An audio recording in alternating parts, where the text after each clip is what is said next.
I'm Chance Dorland, and welcome to the Oink Only in Korea podcast, brought to you each week by KoreaFM.net, an online radio station featuring independent musicians and original podcast content from the Korean Peninsula. As always, today I'm joined by Travis Hull, the man behind the Oink Only in Korea Facebook group. Today we're covering a recent piece of news you've probably heard about.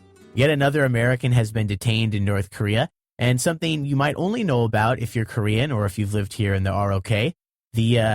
The interesting thing that is the Korean gift set. Everything from Spam to seaweed to shampoo in a very large box, given out during Chuseok, which is commonly referred to as Korean Thanksgiving, or Lunar New Year, which is coming up here next month, a little bit more than a week away.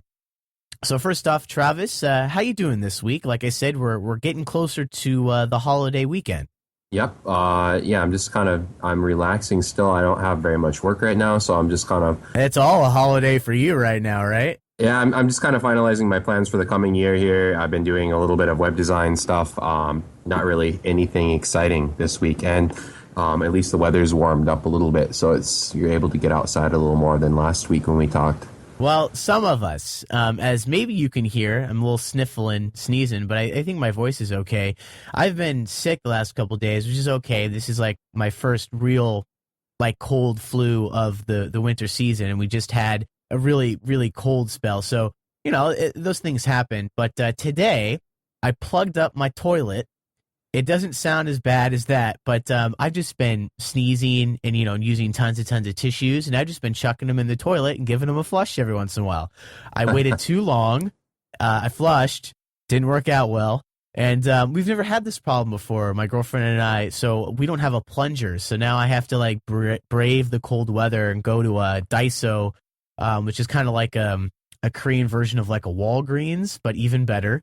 And I got to go pick up a plunger, which is always a bit shameful when you go through the checkout and you buy a plunger, especially if it's like the only item. If you buy 10 things and there's a plunger in there, okay, maybe you just forget. But if you walk in, especially as a foreigner, if you walk in and the only item you buy is a plunger, walk of shame. They know you're having problems when that happens. Yeah, well, I'm hoping I can just sneeze a little bit in front of them and maybe they'll think, oh, it's because of the tissues and not because, the other reason. But let's move along here. Like I said, this first topic, not a fun topic, but this is a topic that can create a lot of interesting conversations. And so I'm glad that we're talking about this. The Guardian reports that the arrest of an American university student who spent his Christmas vacation in North Korea has rekindled questions about whether U.S. tourists who visit the country are unwittingly offering themselves up as vulnerable pawns in Pyongyang's political game. The man is still being held. He's a 21-year-old University of Virginia economics student who is traveling with the Young Pioneers Tours group and almost about to board his plane, actually. It seems like, kind of like a movie setting. He's about to get on his plane when North Korean officials pulled him aside and, arrested him, detained him for allegedly committing a, quote, hostile act against the state.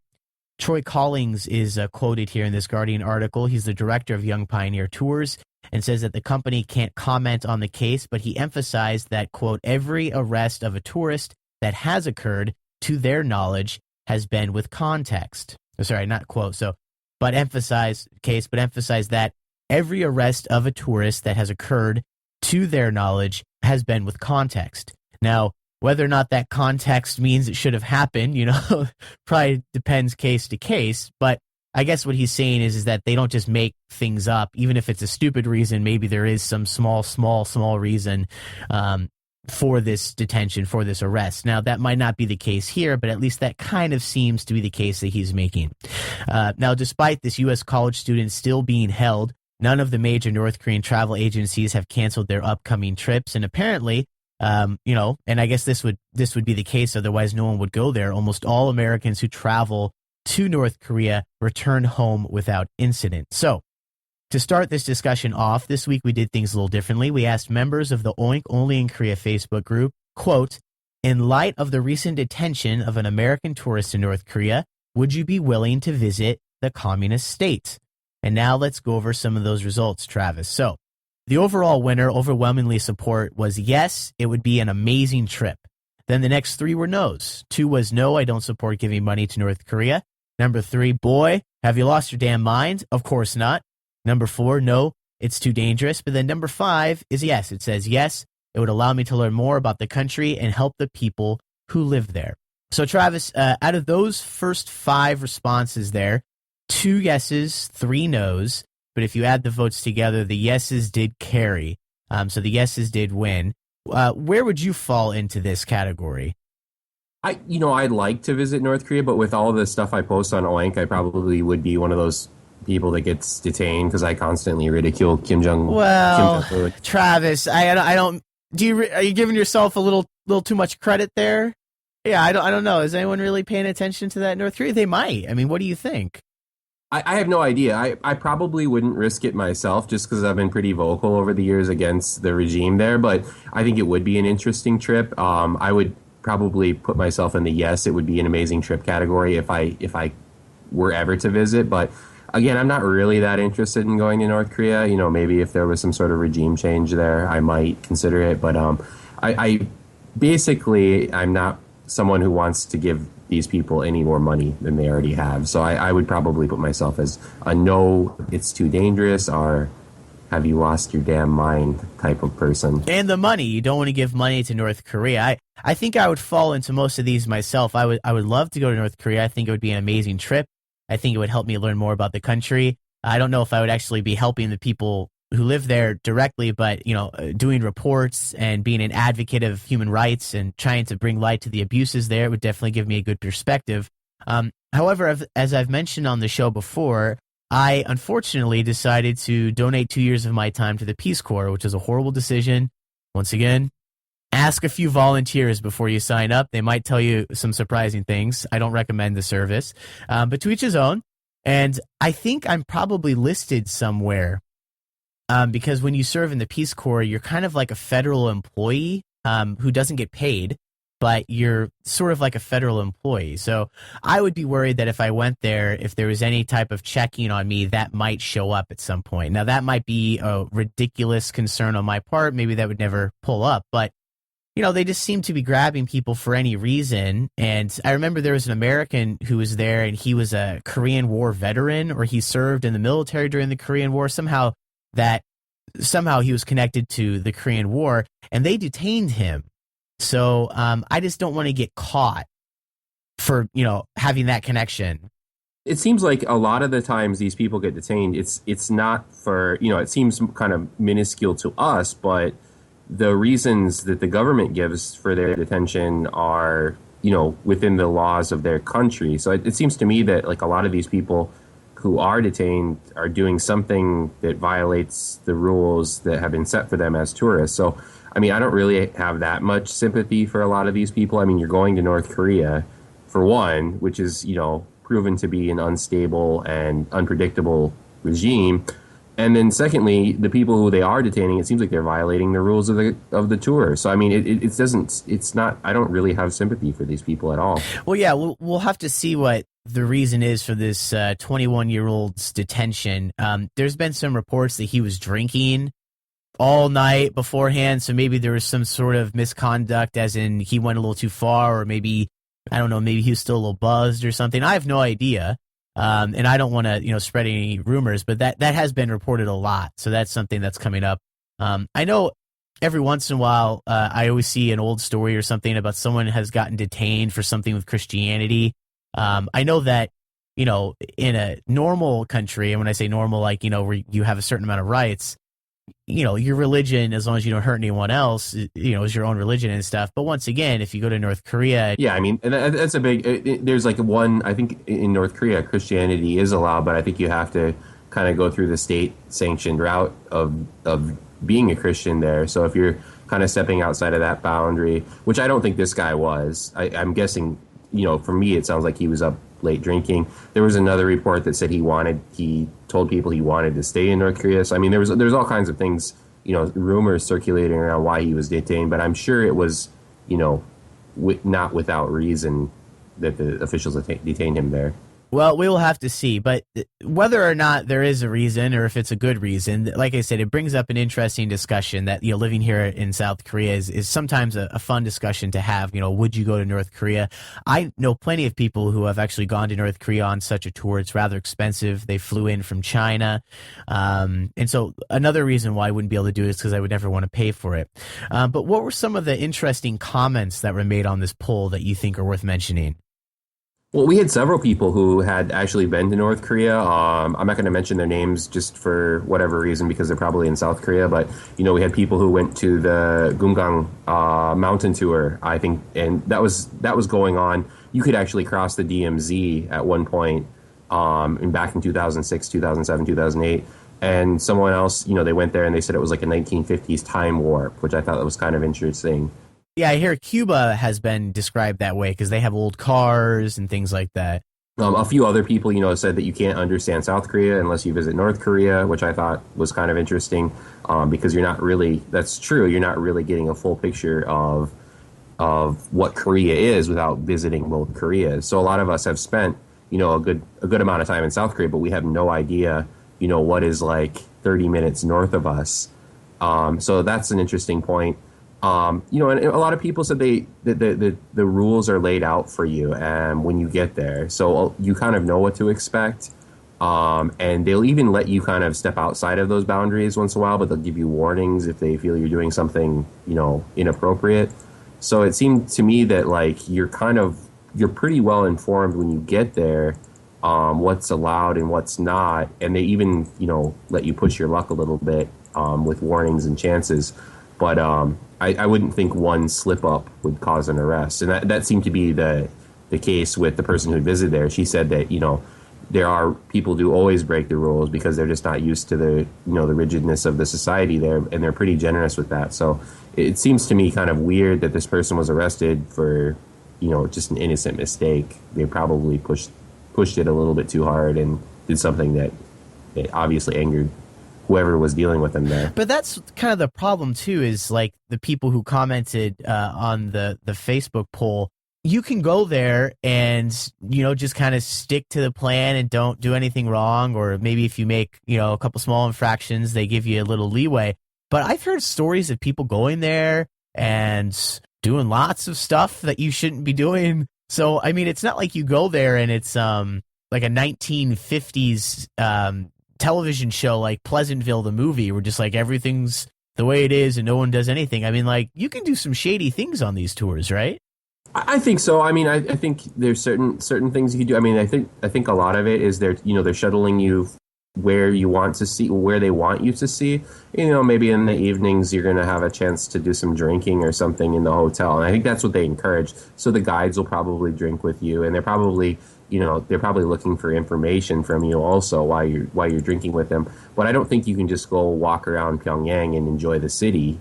You're going to be minded the whole time you're there. So you don't have freedom of travel. You might have some freedom, to wander around the hotel or kind of ask some personal questions to your guys. But I don't think they're giving you the freedom just to go where you want. No, but I mean, like, I've heard. And when I say heard, like, I've read, no one has told me they've done this, but I've read that there's prostitution. I've read that there's possibility to smoke marijuana. I mean, like, I've read that. I mean, am I wrong? Yeah, and the tour company that is involved in this scandal right now, I actually wrote an article about, they had posted some pictures on social media of them smoking what appeared to be marijuana in North Korea. And they actually never really denied what they were doing. They said it was available at certain markets. It doesn't seem to be typical, but I mean, they might allow that for tourists. With the prostitution, I think, again, that's probably maybe for rich diplomats. I've never really heard any reports of, that much prostitution going on with just typical tourists who go on these backpacking trips.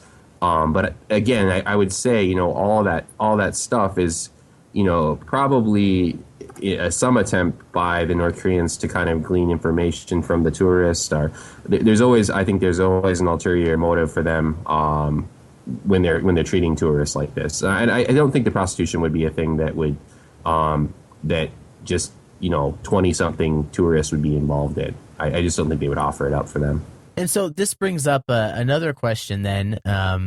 Aside from the fact that going to North Korea might be interesting, or you might think it's your right to be able to travel to a country like that, which I sort of agree with too. Like, I'm not for the state telling people they can't go places. I was really happy to see the Obama administration restart relations with Cuba. It's so weird that we've just been cut off from them for so long, yet people have been able to travel to North Korea, which I think is easy to show that North Korea is probably a lot worse than Cuba in most respects.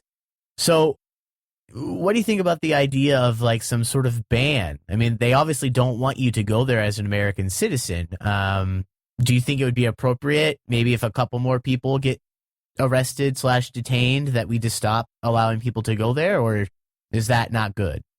No, I think generally tourism, any sort of tourism or interaction between the two countries is probably a good thing. It promotes an understanding between the cultures. Even some of these people who are the guides, the North Korean guides, they're going to get to see what foreigners think of their country, and they're also going to get perspectives on these tourist countries. So I think any sort of interaction is positive. Even if they're grabbing a tourist from time to time. I mean, well, and again, I haven't really read a report so far where a tourist has been grabbed without reason. Now, this current case, it could be different because we don't have all the facts in, but so far I haven't read of a case where they've just grabbed someone for no reason. but I mean, like, anytime you go to, like, I like to think that I'm a decent person and like I'm not going to do anything crazy, but if I went to Europe, or if I went to even Latin America where I lived as a Peace Corps volunteer, I assume that I'm going to be allowed to make a reasonable amount of mistakes. And even, if I did something that I definitely shouldn't have done, like, not detained without the ability to, defend myself or talk to people, have access to, a family member or someone who could speak on my behalf. So I don't know. Maybe, North Korea is what it is. I feel like the situation lends itself to creating mishaps, even with the best of intentions. Sure. And, I mean, anytime you're traveling to a country without diplomatic representation, you're taking a risk. I mean, the Americans don't have an embassy in North Korea. So you're going to be dealing with, I think the Swedes deal with these people.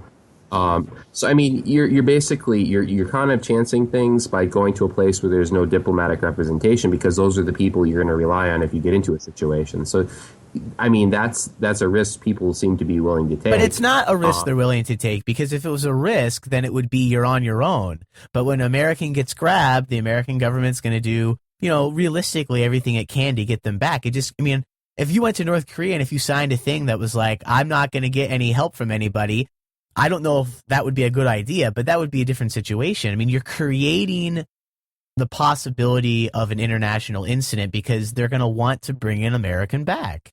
Sure. I mean, and every person, I think even that Kenneth Bay guy, they got him out of there, I think, after he sat in there for a while. But it seems like, especially maybe not Korean Americans, it seems it takes them a little bit longer to get out of there. But like, it seems who was that guy who went there and ripped up his passport? They even got that guy out of there. So, I mean, it seems like if it ever does happen, they eventually get the person out, with a bit of wrangling. So, I mean, it seems like they are willing to get these people out of there, but it's a political process. So, it takes time. And I don't really know that the American government really cares about people who get caught up over there. It's just something they have to do for good PR to get these people out. So I don't know if they necessarily care. I'm sure they wish people just wouldn't visit. Okay, so before we wrap up and we move on to gift sets here in South Korea, anything else you want to mention about this, Travis? One person who had actually been to North Korea said it was the safest country they've ever visited. And the reason they mentioned that was because there's guides with you at all times. So, I mean, that gives you an idea of how atypical of an experience as a tourist it's going to be. Because in no place, I mean, except for maybe Soviet Russia, would you have a guide with you at all times. So I guess, I mean, if you're looking for safety, it seems to me there are a lot more dangerous places you could visit and not be afforded a guide. And now that's probably part of the reason it costs so much to visit North Korea, or it typically costs so much, is because there is someone looking after you all the time.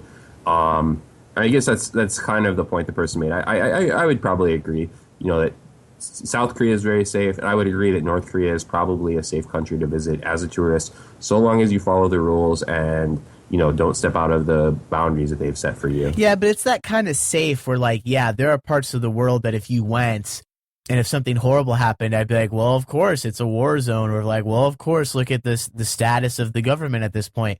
North Korea is like the airline industry. The vast majority of people who fly on airplanes, nothing happens. Everything's fine. They always say it's the safest way to travel, right? Flying. But every once in a while, a plane crashes and like 200, 300 people die. And then they're like, oh my God, what was it? And if you can change one thing that would prevent that from happening, you would do it, even though it's still very, very, very safe. And so I think North Korea is the same way. The vast majority of Americans who are going there, they come back, they have a good time, they have interesting stories, it teaches them something about that. But there's still dudes who are getting pulled away. So if there's something that we could do to stop this and, stop giving the opportunity to create these political problems, or once again, this money, you say it's expensive because there's a tour guide with you, but I don't know, Travis. You can have tour guides on a lot of different places. I don't know. I'm still, like I said, I don't want to take anyone's rights away because I like the fact that, usually you think you have a certain amount of rights when it comes to being a human being, but also where you want to go, where you want to live. But I don't know. I think there needs to be something done about this perhaps in the future. I don't know what that would be, but I would like to see some more talk about this and whether or not it's a good idea to go to North Korea. But let's move on here to our second topic, our final topic of the program. We also asked members of the Oink Only in Korea Facebook group, quotes, what do you think of the gift sets Koreans give during the New Year and Chuseok? Now, Chuseok, once again, is Korean Thanksgiving. And the new year is going to take place here in February this year. It's the Lunar New Year, the lunar calendar. So before we get to those results, Travis, why don't you explain what these are a little bit more? You've been here years. I'm sure you've received plenty of these, but you've probably never bought one. Yeah, I've actually bought them before. I gave out a few of them to students who were paying me very well in the past, so I have kind of thrown down a little money on them. They're basically, it's either fruit, or you're going to get toothpaste, or, shampoo. Sometimes they give out Spam. And they're very popular around this time of year. It seems like they mark up the price of what the product should cost by about, 200%. So they're expensive. It seems like you're paying a lot for the packaging. But people do like to give them out to business partners, to family, even to friends sometimes. So you always see, especially next week, we'll see a lot of people grudgingly carrying these things around on the subway on their way home from work because they received them from their boss or they received them from coworkers. So, I mean, it's just a box with a few things in it, and then they charge you $200 for it. My problem with this is that, as we'll get to with the results, like, who doesn't like a gift box? This sounds great. But whenever I get one of these, or whenever I see that someone has gotten them, or I see that someone has paid for them, I just feel bad because, like you said, the price is so much higher than it needs to be. A lot of people are like, oh, great, a gift set, but like maybe they're not going to use it all. I've actually received a lot of gift sets that people got from their company or someone, but they didn't want it. And they're like, do you want the gift set? I'm like, heck yeah, I'll take what seems to be an entire box of shampoo or an entire box of like seaweed or something like that. So it just seems like an enormous waste to me.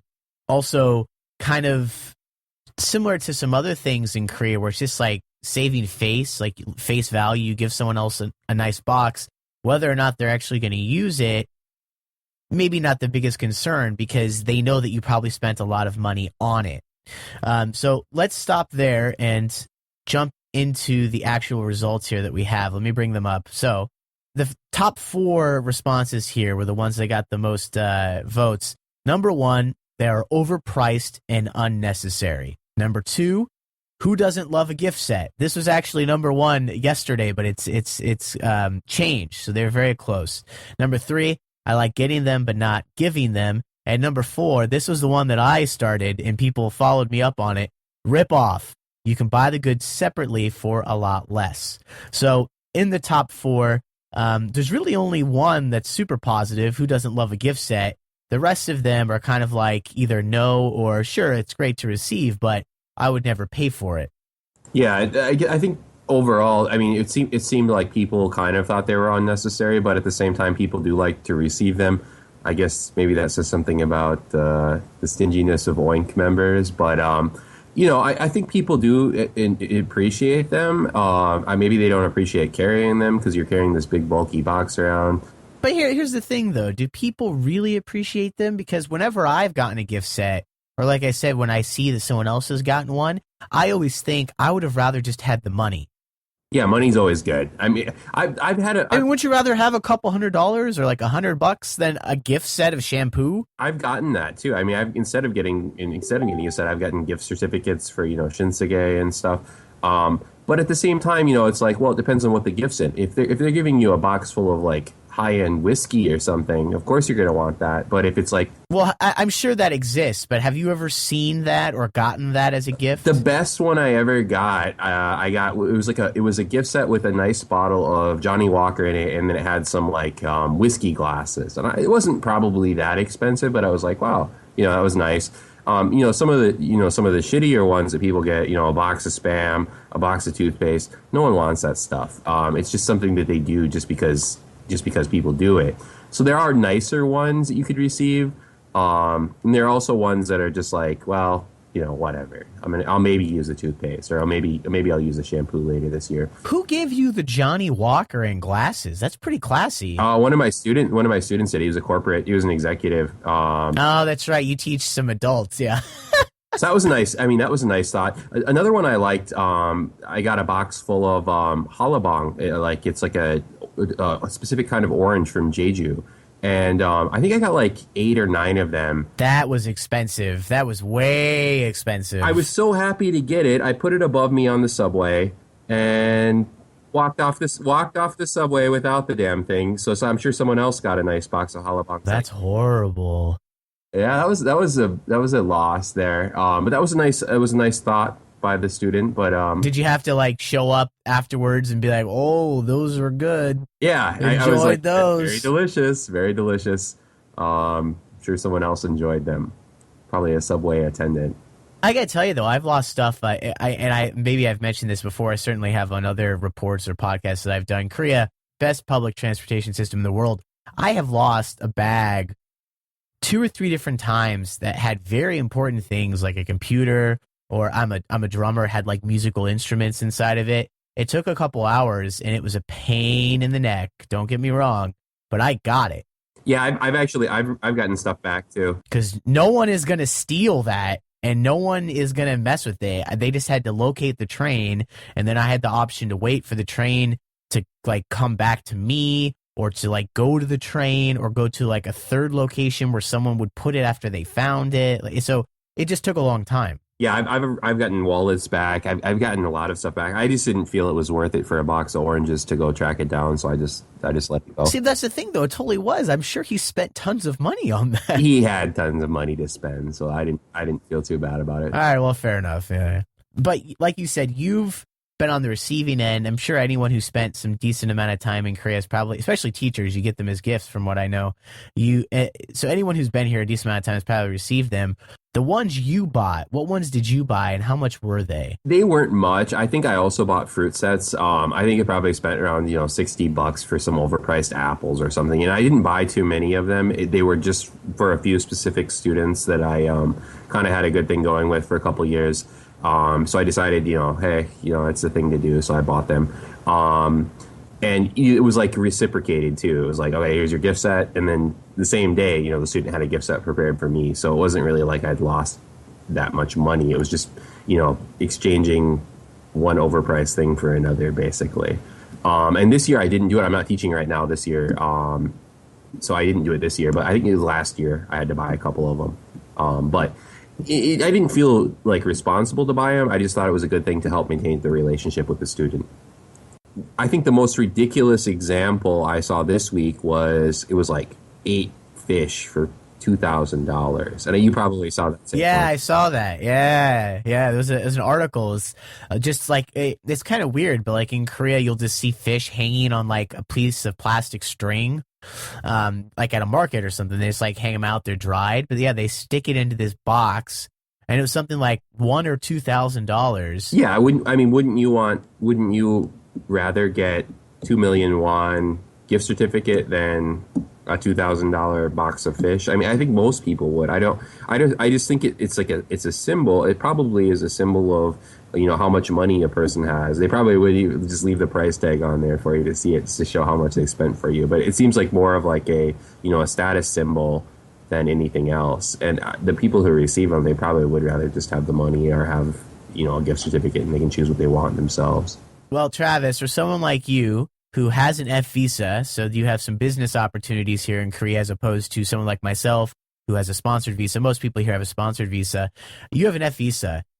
This is your moneymaker. If you can, Korea changes on a dime. Some things in Korea don't change at all, and they won't change for years, but other parts of Korea change so quickly. If you can figure out what that new gift is to replace the gift set, you would be like the Korean, well, you'd be a foreigner, but you'd be the Korean version of Alibaba of South Korea, because everyone buys these all the time. I don't think they're going anywhere. I just don't see it going anywhere. It's a good marketing strategy for small shops or for grocery stores and for department stores. I don't think they're going anywhere. I think it's more transparent, or Koreans see it as being more transparent than just giving someone cash. So I think that's one of the reasons corruption in Korea has somewhat decreased over the years. So maybe because of gift sets. Well, no, I mean, maybe in the 1980s you'd receive a box of cash, which still does happen here. But it would be in a decorative box. You take $2,000 and put it in a box and sell it for $2,500 and give it to someone, and it was in a box, so it was better. Yeah, I think it is. That people are trying to spend less money on like schmoozing other people here, but it's just it is hard. There's a certain amount of money as an educator that you can accept from someone. Whereas if you get a gift set, maybe... Well, I mean, anytime that you're receiving like cash gifts in most positions is bad, but this is something that gets reported time and time again.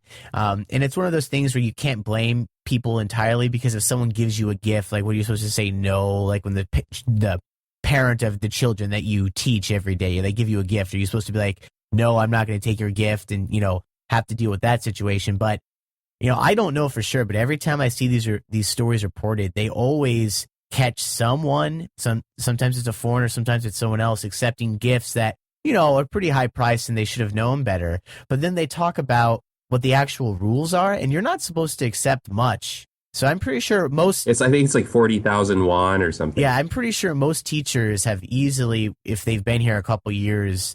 Especially I hear teachers that teach kindergarten, their parents, the parents of those kids give them like really nice gifts. So I'm sure most people have accepted an illegal gift. And once again, I understand the situation. They're not evil people. But yeah, I think any gift, whether it's a gift set or whether or not it's cold hard cash might be better, at least, because you can just like hand that to someone in an envelope, as opposed to bringing in the gift set that's the size of a child and handing it to them, and they have to put it down. That's my main complaint with gift sets, is they're awkward to carry. No one wants to march around Seoul. Usually it's like the holidays, so you're going to be out drinking, and then you have to worry about, as I mentioned earlier, losing the damn thing. It's just, they're awkward to carry. They're usually full of crap you don't want, cans of tuna or cans of Spam. And even if you do want it, it's like, I've gotten one that was the shampoo or like toothpaste one. It's like, I could use a bottle of shampoo, but do I need 8 bottles of shampoo? Like, am I just supposed to store these in my apartment for the next year? Yeah, if you're a bachelor, though, then that's like you got your shampoo covered for the next 3 or 4 years with some of these. Yeah, but how about like one that's like, hey, a couple cans of tuna, a couple balls of shampoo, hey, a couple tubes of toothpaste, and I don't know, some oranges. Like, we're these mixed, heterogeneous mixture gift sets. That's an idea. Maybe they should start mixing up the products that they put in these things, to make them a little more useful for the people that are receiving them. I would like, 2 cans of Spam, 2 cans of tuna, some toothpaste. That would be a nice gift. But when you just get a box of Spam, there's only so much Spam you can eat. Or like what I was a university student for 6 months when I first came to Korea 2 years ago. I studied the Korean language, so I could speak Korean, read Korean up to a certain level. Not very high, because it was very difficult for me. But I passed my classes and I studied for 6 months. friend of mine, we had like a student Olympics because it was might have been Chuseok or Solal, I can't remember, one of the two major holidays.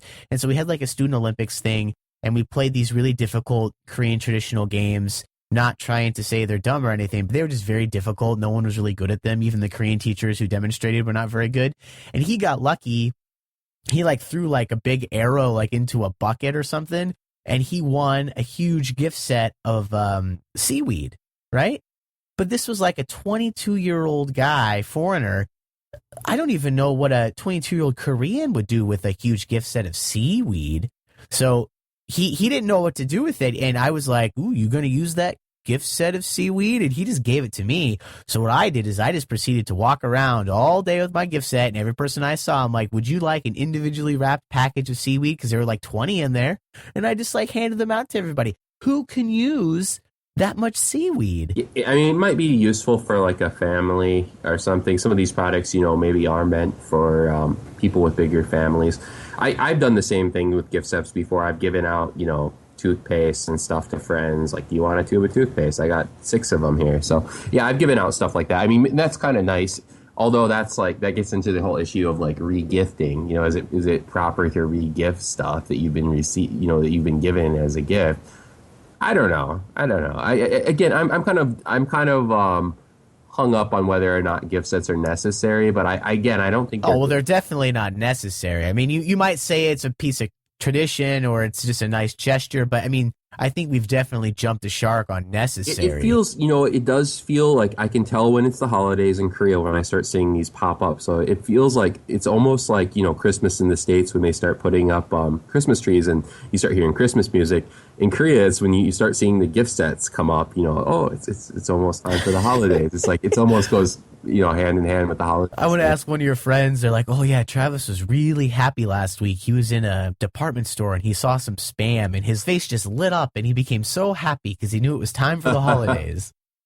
Yeah, I had actually a friend he's a journalist, or he's living in Korea now, but he wasn't at the time, but he was writing about Korea.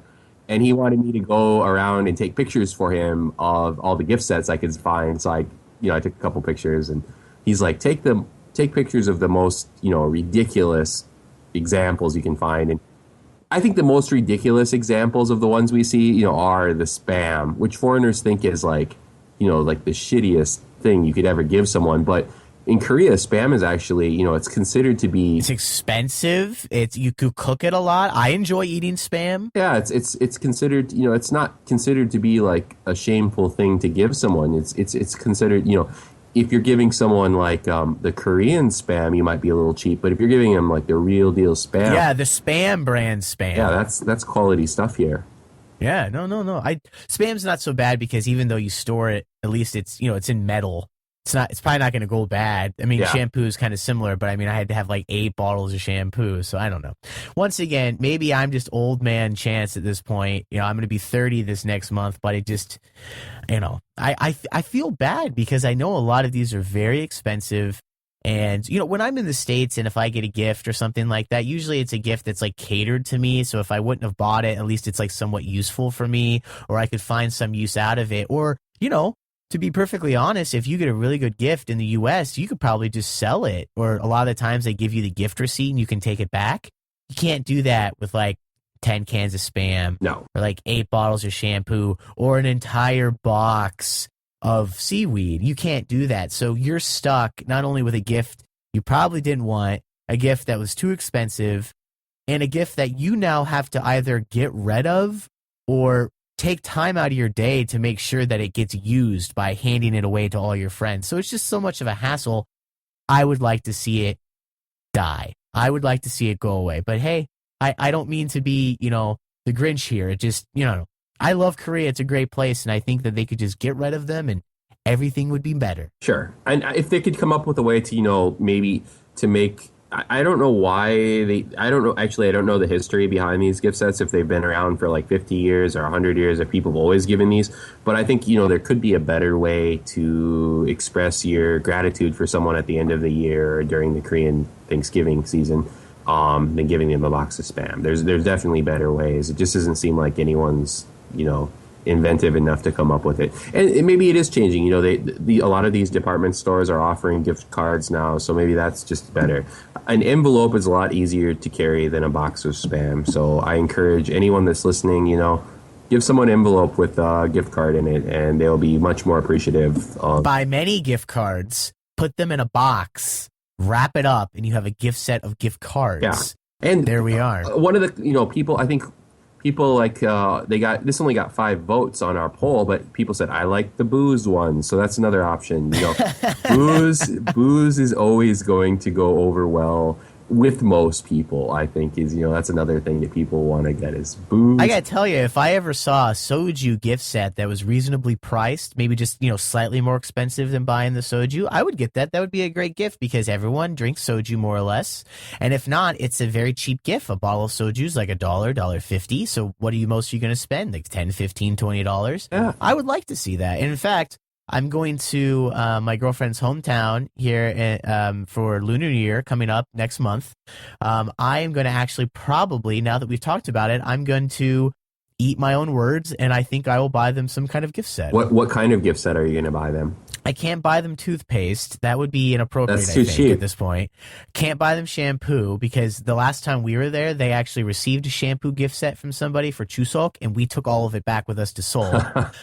So that would be really regifting. I don't know what I'm going to do. You know, I would get a gift certificate if there's a department store. Gift set. Oh, you want the gift set? Yeah. So what? How about some fruit? What's wrong with some halabongs or some apples or something? They would probably, if you bought them the fruit, they would probably enjoy it with you after your meal with them. They would probably like let you eat it. I'm thinking either fruits or the problem with fruit though, it's perishable. So I have to get a good one, but then also like, you know, it only lasts a certain amount of time, or the classiest Spam one that I can see because they're an old school Korean family. The mother cooks all the time. I could see them using that. Yeah, I think that's the main thing with these things is get people something that they're going to actually use. No one needs, you know, 50 individually wrapped things of like seaweed. No one wants that. So I would say the main thing with these is get people what they're going to use. I also see, you know, meat. I've seen meat gift sets. Meat gift sets? Not fish, but like meat? Yeah, like raw meat. It's like, you know, they'll... How do they wrap that? It's wrapped nicely and it's refrigerated, but it's like, really, you know, $300 for a couple of steaks. I mean, you're sure you're showing off your wealth a little bit, but steak gift set. That's something. I don't know. I think it's something that's, you know, it's maybe you would use it, but okay, you're going to eat the meat, but at the same time, you could get the same amount of meat for probably $30 if you just. Oh no, but that's the whole gift set thing. I mean, you can't. I mean, that attacks the whole industry, Travis. But all right, whatever. I'm going to think about this. My ideas. Fruit gift set, Spam gift set. I think that's good. Halabong. I recommend the halabong.